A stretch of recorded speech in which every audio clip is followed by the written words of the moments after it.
Hello, welcome back. This is Victor, USMLE Step 2 CK. So what Step 2 CK want us to know?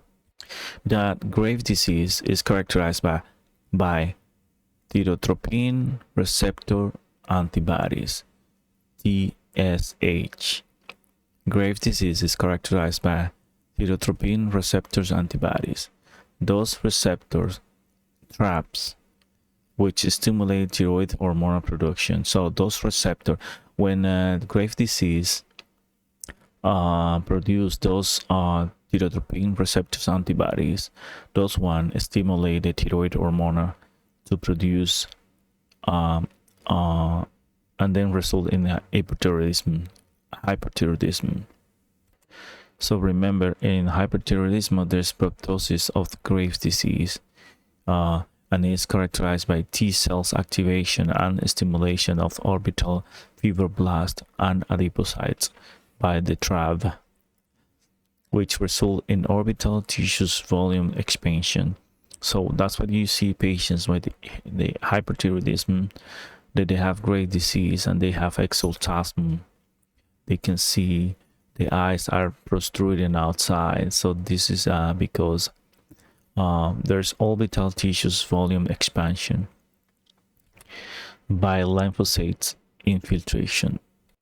So risk factors for hyperthyroidism of Graves' disease are risk factors include female, advanced age, and smoking.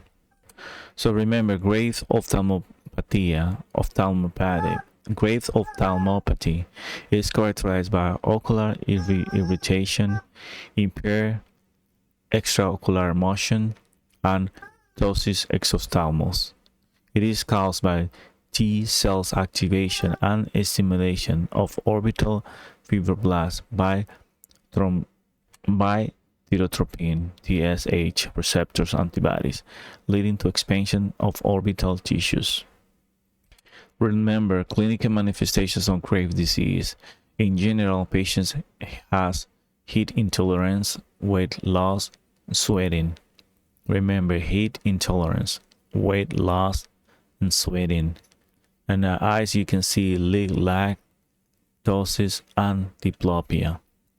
In the skin, you can see hair loss, infiltrative dermopathy, vertivial myxedema. Cardiovascular, you can see tachycardia. Something else that CKs want you to know is myasthenia gravis. Myasthenia gravis is a disorder of the neuromuscular junction caused by antibodies against acetylcholine receptors on the motor end plate. Remember, myasthenia gravis, there's neuromuscular junction antibodies against acetylcholine receptor.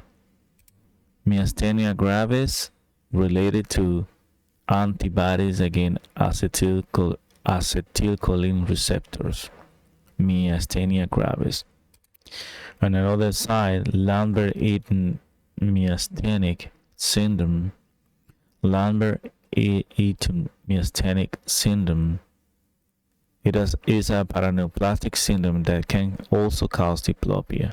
However, ocular involvement by Lambert-Eaton myasthenic syndrome is less common than involvement on the proximal limb muscles, and neither the myasthenia gravis or Lambert-Eaton syndrome will cause ocular irritation, painful movement, or ptosis.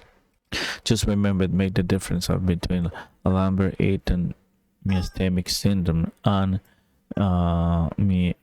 myasthenia gravis.